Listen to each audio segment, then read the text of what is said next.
You should not be afraid to service your budget fork. This is Judy, RockShox Judy, 30 millimeters, turnkey lockout. It's easy. Here we have the damper, here we have the air. You don't have dual air system, just solo air, nice negative and positive chamber. It's pretty easy. I'm going to show you how to do it on 2 levels. The first one, very easy and should be done more frequently. And the second one, a little bit more advanced, but still not very advanced. Let's do this. At the back of the crown, you have the serial number. Use this on the SRAM website and you will know what model it is and what spare parts should you buy. But there is also a more simple way to recognize the Judy year model. If the compression adjuster knob looks like this, or this is the same one, it's 2019 plus model year. If it's like this, that would be 218, it's not ours. And then on the other side, we have the air cap. This is 219 plus, and yes, that's ours.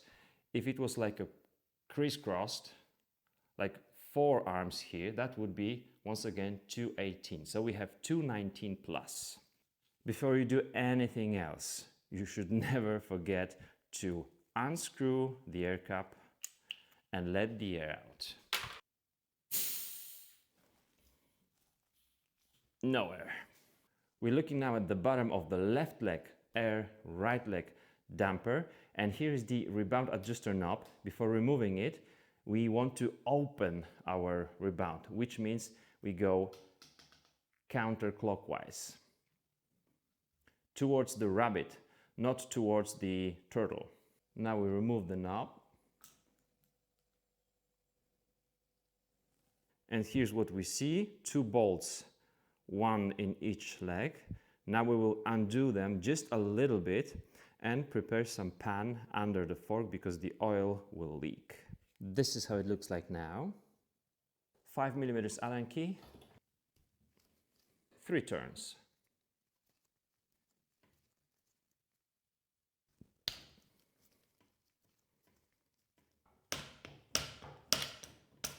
That's usually a gentle tap or a couple of taps. The tapping should result in the bolts touching the bottom of the lower legs and the oil dropping. And now we're going to remove both bolts. Air spring side. It's a good idea to put all the things on the table just as they were on the fork, so you don't have to rewind this video and see which side is which. It's time to remove those. If you have hard time removing the lower legs, don't hammer it with the hammer. Just use the bolts once again and tap the bolts. This fork has never been serviced and it's got about 5 years or so. So it was difficult to remove it. Just tap these screws as much as you need. Don't hammer them. If you don't feel like it's stable on the stand like this, you can have it upside down with the steer on something soft and then try to do it with a feel. Now we can remove them. And if you're already scared what's going to go wrong later on, since we already have some problems, I say this is actually the end of the first level of cleaning your fork, which is the lower leg service. Now you can clean those wipers, you can remove them, replace them if you need to. You don't do any additional disassembling. I'm going to do the phase 2 in the second, but first I'm going to finish this one with you guys, and this is the thing you're going to do easily. Cleaning the upper legs and the shafts from the outer side couldn't be easier. Degreaser, clean cloth, and you're going to do it.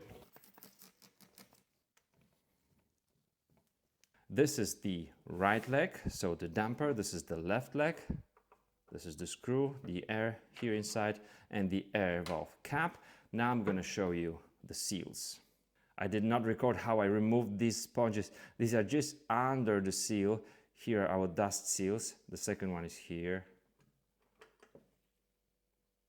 And of course, when the fork hasn't been serviced for 4 or 5 years, I would recommend to replace these dust seals and these sponges. But if you do it for yourself, you can just find out for yourself. You clean the dust seals, and when you see that these edges are super nice, they are not damaged, you can keep those. I'm just going to show you different kind of service kits for the forks. You can buy simply those sponges. You can buy sponges with the seals, dust seals. You can buy the whole package, which includes O-rings, all the parts, not only for your lower legs but also for the our legs insides. I don't have these sponges, but these are in very good condition, so I'm just gonna clean those. Maybe I will show you how to replace those dust seals. I always start with the plastic tire levels when removing those dust seals. If they don't do the job, then I take those metal ones, like these, and it's mine.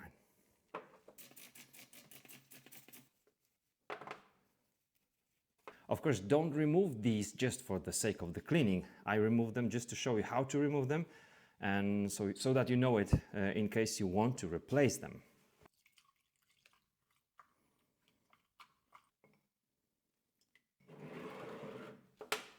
It's time for the lower leg, so degrease everything, clean everything. At the end, I'm going to use a special cloth. Is it called like non-dust cloth or something like that? And that's it.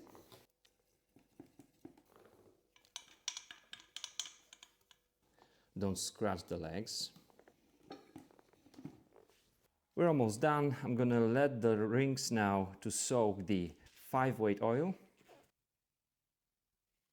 That's it. Dust-free wiper.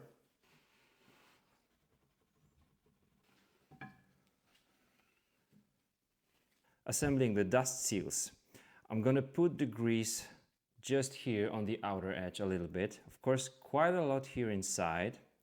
And you can do it by hand with some forks. You can use enough force with your palm to push it in place, but with most of the forks, it's way better to use a special tool.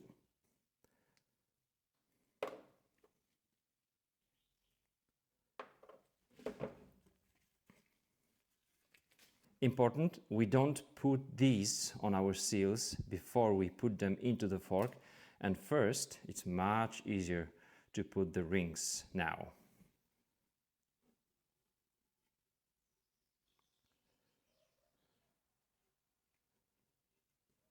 You need to use the right tool for the diameter of your upper legs. Interestingly, this is the 32mm tool, and it works really well with 30mm seals. I don't put it on any ground. I don't want to damage it. It's really enough for me to keep it in my hand.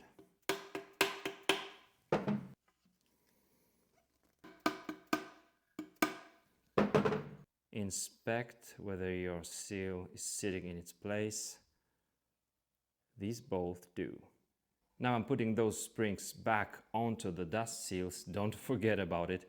And you can go straight to the end of the video when I assemble these, when you only wanted to service the lower legs.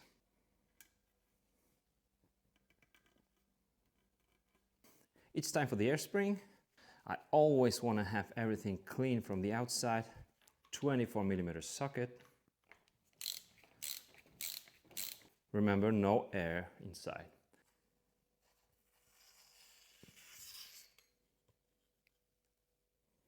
Easy. This is our air spring. This couldn't be more simple. Now I carefully remove the retainer. The RockShox manual says to use a flat screwdriver to remove this one. Sometimes it's difficult to do it, and the pliers might be better for this job. Little by little.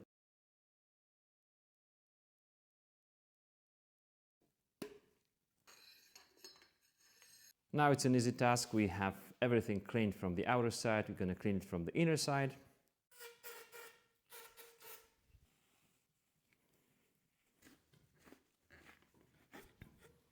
And also all the parts we have removed, gonna clean, grease those O-rings or remove them if you have the servicing kit.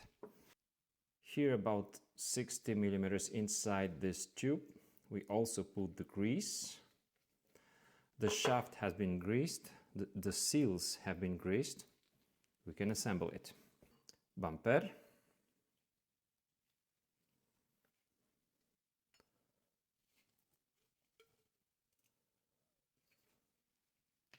And we are injecting 2 milliliters of the oil into the air spring. The air spring goes back into its place.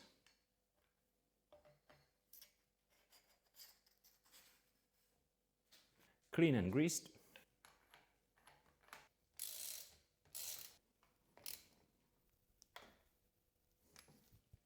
Retainer. This is stupid in my opinion. It's hard. It's time for the right leg, which is the rebound. Allen key 2.5. The lockout should be open. This is closed. This is open. Clean everything again. Same 24 millimeter socket on this side. You need to apply a little bit of force and a circular motion here. Oh. Now I'm unthreading the seal through the thread of the leg.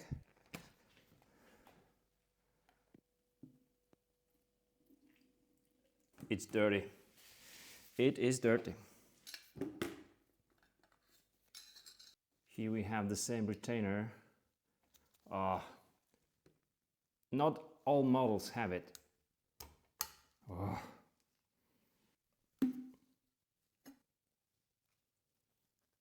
This is the first time in my life I cannot remove this part.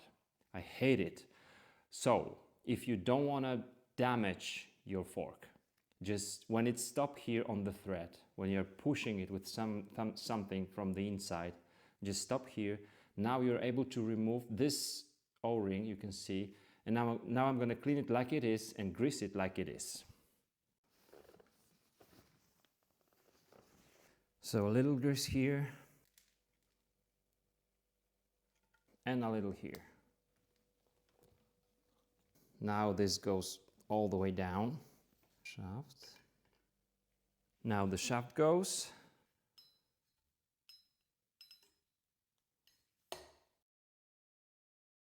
Now 122 milliliters right here. 30, 60, 90, 120, and 2. Now the damper.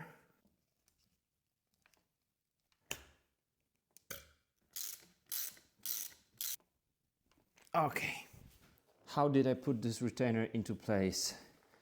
I held the shaft like this and pushed really hard with my fingers, with the thumb. It's hard. When you see this kind of retainer, because there will be different type, if you have like a Zimmer ring, like a ring, no problem. If you have this retainer, just skip replacing or removing this part. Just skip it. You don't need to do it. You will still be able to clean it from the inside and just skip the stupid thing. The adjuster knob.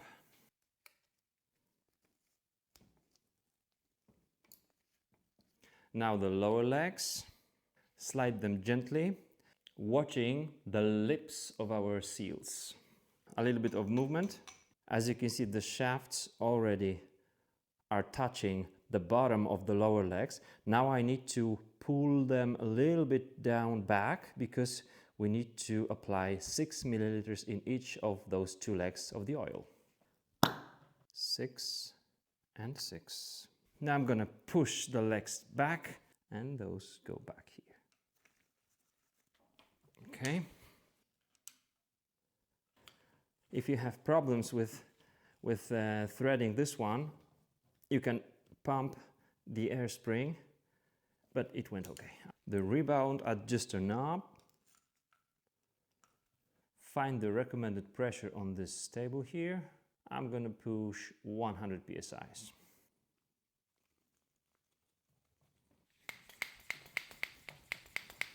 Good.